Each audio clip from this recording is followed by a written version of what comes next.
শীতকালের সঙ্গে যেন বিয়ের একটা মধুর সম্পর্ক আছে। বছরের অন্য সময়ের তুলনায় শীত এলেই চারিদিকে বিয়ের ধুম পড়ে যায়।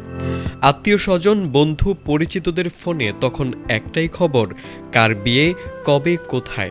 কিন্তু প্রশ্ন হলো, শীতকালেই কেন এত বেশি মানুষ বিয়ে করতে স্বাচ্ছন্দ্য বোধ করেন? চলুন জেনে নেওয়া যাক। শীতকালে বিয়ের সবচেয়ে বড় সুবিধা হলো সময়। ডিসেম্বরের দিকে স্কুল কলেজের বার্ষিক পরীক্ষা শেষ হয়, শুরু হয় লম্বা ছুটি। কর্মজীবীরাও এই সময়ে কিছুটা অবসর পান, ফলে দেশের ভেতরে বা বাইরে থাকা আত্মীয় স্বজনদের একসঙ্গে পাওয়া সহজ হয়। বিয়ের আয়োজনেও শীতের আবহাওয়া বাড়তি স্বস্তি দেয়। দাওয়াত দেওয়া, সাজসজ্জা, অনুষ্ঠান পরিচালনা সব কাজই গরমের ক্লান্তি ছাড়াই প্রাণবন্তভাবে করা যায়।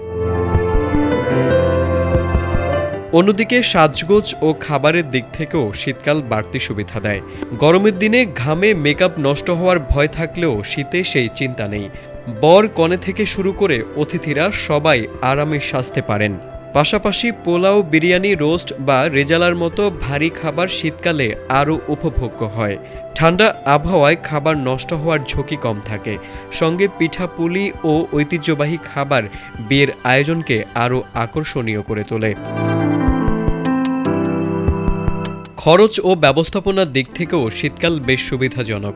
এ সময় ফ্যানের প্রয়োজন হয় না, দিনের আলো কম থাকায় অনুষ্ঠান সাধারণত সময় মতো শেষ হয়।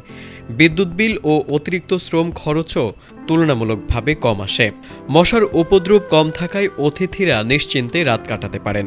এমনকি বিয়ের পর হানিমুনের জন্য শীতকাল উপযুক্ত সময়। দেশি বিদেশি পর্যটন কেন্দ্রে পাওয়া যায় আকর্ষণীয় কাপল প্যাকেজ। তবে শীতকালে বিয়ের কিছু অসুবিধাও আছে, যা অনেক সময় চোখ এড়িয়ে যায়।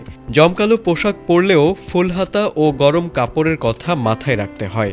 এই মৌসুমে বিয়ের চাপ বেশি থাকায় কমিউনিটি সেন্টারে ডেট পাওয়া কঠিন হয়ে পড়ে এবং খরচও বেড়ে যায়। পাশাপাশি রাতে থাকা অতিথিদের জন্য লেপ, কম্বলের বাড়তি ব্যবস্থা করতে হয়। সব মিলিয়ে শীতকাল বিয়ের জন্য জনপ্রিয় হলেও পরিকল্পনা ছাড়া আয়োজন করলে ঝামেলাও কম নয়। তারেক আজিজ, এটিএন বাংলা।